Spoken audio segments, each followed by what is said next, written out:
In this episode I will show you how to add a ribbed neckband to this tree trunk sweater, and there are two options for neckbands. There is the high neckband and the low and wide one, and this project is option 2, the low and wide one.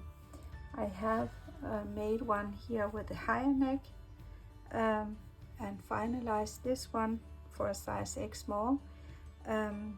And when it comes to the neckband, the only difference is the number of stitches you pick up and of course the height of the neckband. Otherwise it's the same thing, one by one rib, and you will close off with or bind off with an Italian bind off. Before I start, I make sure that I have the right tools. So I shift to a needle size 3.5 millimeter, that is a US 4, and I grab an extra bullet skein because the working yarn connected to the body part here I will leave be so that I have fewer ends to handle, and yeah, that's the way I do it. And when I pick up stitches, I prefer to have a long wire, and I may shift to a shorter one once I have picked up the stitches. Let's see. So now I'm all good to go. Let's get started. You start here at the back neckline. In the diagonal line here, it's exactly the stitches that you initially cast on to start the sweater project. And here in this back neckline, you pick up every stitch. Then you move on to the front of your project, and in this front piece you pick up 4 out of 5 stitches, or that is 4 out of 5 rows down here, and that's in order to take into account the difference of the row gauge and the stitch gauge, so that the band will sit nicely here and not get skewed or fold if there are too many stitches and so on. And then we move on to the center front neckline here. Here in the front neckline we pick up every stitch again besides the purl stitches here. I did more tests and found that this would get the nicest neckband and the transfer around the corner here. So yeah, let's start the pickup. The pattern tells you to start picking up stitches here at the right hand side of the shoulder at the back edge stitches. And when picking up stitches now, you work in the other direction than when you did this yoke piece. And this is the reason why you pick up the stitch when it looks like an A. So here in the top of the A, we will start picking up the stitch. So we will not do it when it looks like a V here. And I find that this is the nicest transfer from going in one to the other direction. Let me show you here on the finished piece what I mean by this symmetry when picking up stitches. Here is the edge. So you mirror here. Here it's a V and here it's an A in exactly the same spot. That's how I like it. Of course you can pick up here, but then it will be slightly skewed. And I guess you know me by now. I am a sucker for symmetry and detail. Okay. So what did the pattern call for? The 31 stitches that we initially cast on for the back. So 1, 2, 3 in the A's here, and we pick up every stitch. So I have one purl here, and the purl looks like a loop going downwards here. So I just find the hole here and pick up the stitch as close to the edge that I can. So I take again the A here 1, 2, 3 A's and 1 purl loop. It looks like this. If you take the one with the most room, then it is actually the V. So you have to find the small space here to have the A shape of the stitch when picking up. I have now picked up all stitches from the back neckline, 31 in this size X small, and I move on to the left front. I have counted the number, so it is okay. And here we will pick up, as I said, 4 out of 5 stitches. So we just start at the closest hole here to the edge, the diagonal edge here. And again, we look for the holes here between the 3rd and the 4th edge stitch. Let me show you. We can see the V's here. 1, 2, 3 V's, and here are the holes.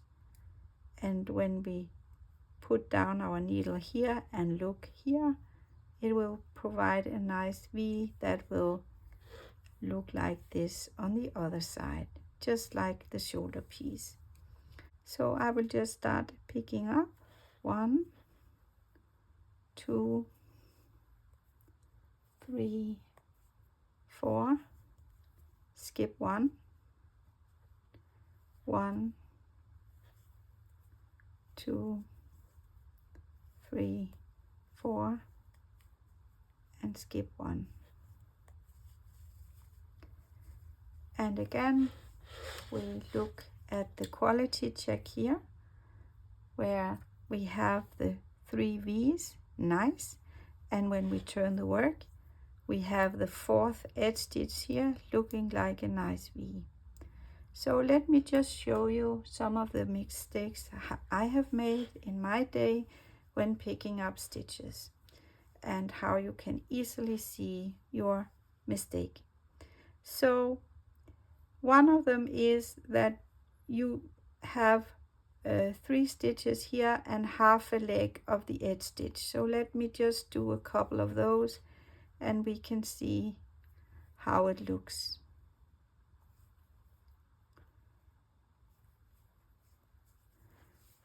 So when looking at it now, we can clearly see the difference, because here we have the 3 V's seen from my direction, and here we have half a leg extra. And when we look at the side, there's only half a leg, or 1 leg. So that was one of the mistakes. You could also come to grab too much of the 3rd edge stitch and go in here, and then we will have the same issue when looking at it, because now we have only 2.5 edge stitch here. And when we turn the work to look at the kind of border we get here, there will be 1.5 stitch, so 3 legs, so to speak. So you can easily check yourself on the way to see your potential mistakes before you get too far in the project and you have to unravel. I'm just talking out of experience. But let me now pick up the rest of the stitches, and we meet when I'm here at the front neckline. I am here at the neckline now, so I will just check that I got the correct number of stitches according to pattern 29.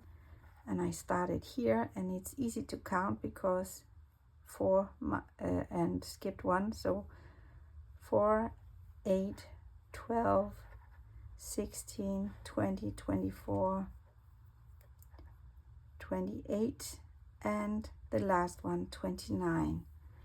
And so you can also check that there's a V without a pickup, a V without a pickup. So yeah, we are here now. And at the center front line, we are told to pick up all stitches besides this one. So I will just skip this one and grab the A, the V on its head. 1, 2, and 3. I got a bit confused because it is wide and that is usually an A, but it is due to the cast-ons. And in the purl stitch, in the V, or the V on the head, the A, and here we go. I'm now ready to pick up the next 29 stitches here along the right shoulder edge or neck edge. But let's see which one to pick up first. At the front neckline I was told to skip this one, so I will do. But which one to start then? Again, I need to pick up stitches between the 3rd and the 4th edge stitch, and the first one is this one here. And it's quite a big hole. Let me try to pick up this stitch and let's see what happens. It gets you this hole. So what I do, I skip this one and start picking up in the next one. Let's see what happens. Then it gets nice and tight here, and this is what we want. So skip the first one looking very big, and then take this one. So on the other side there was 4, skip 4, skip 4, and then there was one single stitch here after. So I will take this single stitch and skip this one and start the 4 stitches, because again I want it to be made in the exact same way as over here. So now I do 4, skip 1, 4, skip 1, and hopefully it should end with 4 close to each other here. I have now picked up all the stitches and I will check. I have 3 knit stitches here now in the edge, all good, and I have 29 the single and in 4s up here until here. So now I can just start knitting. And what's important now in the next step is that I align the purl stitches for the neckband with the purls of the body here, or the yoke. So in order to do so, I know that, and I see that this one is a purl, so knit, purl, knit. So I start with a knit stitch,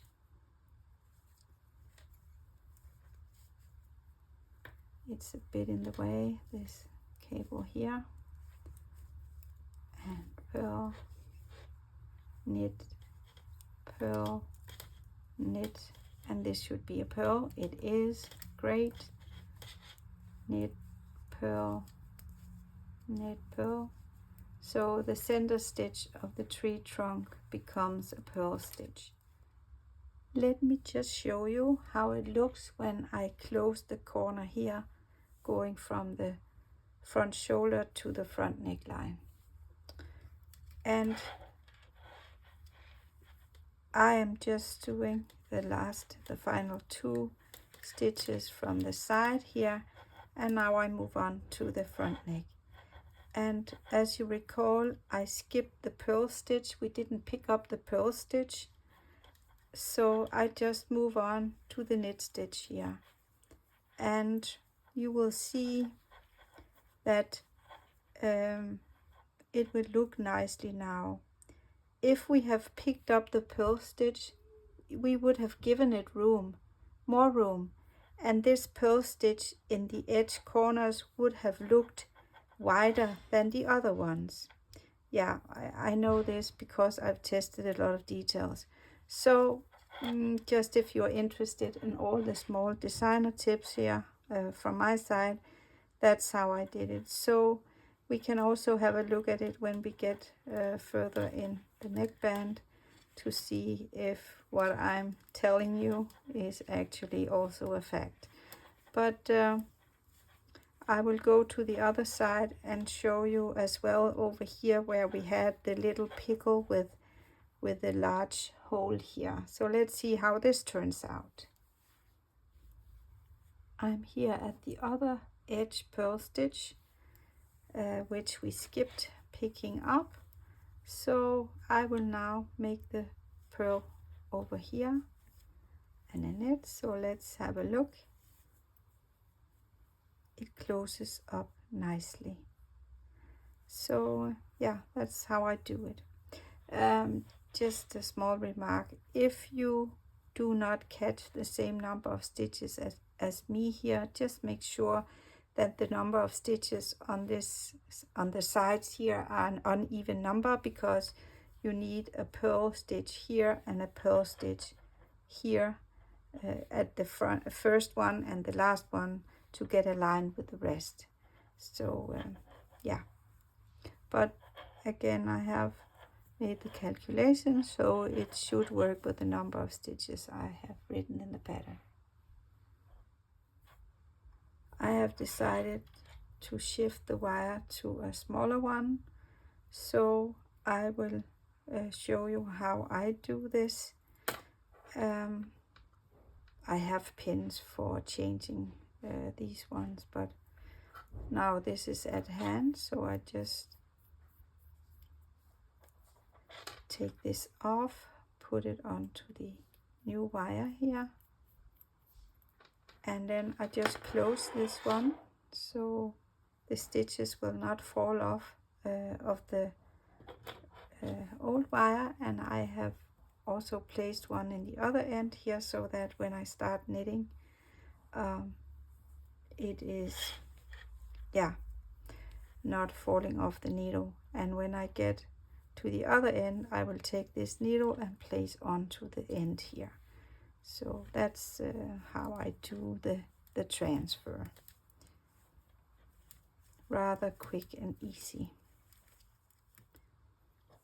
I'm now here and I got the long wire loose, so I just need another stitch marker here to unwind the other needle. And you may have noticed this is much smaller, and you can add a smaller needle here on the left hand needle. It makes your work easier to do, and it is only this needle that defines the gauge, so no problem. So I just wind this one on and I use the stitch marker to fasten, and then I can remove this one and no stitches fell off. And I have now a wire fitting the circumference of the neckband here, so it makes it easier to knit. So let's meet up when I'm ready to start the Italian bind off.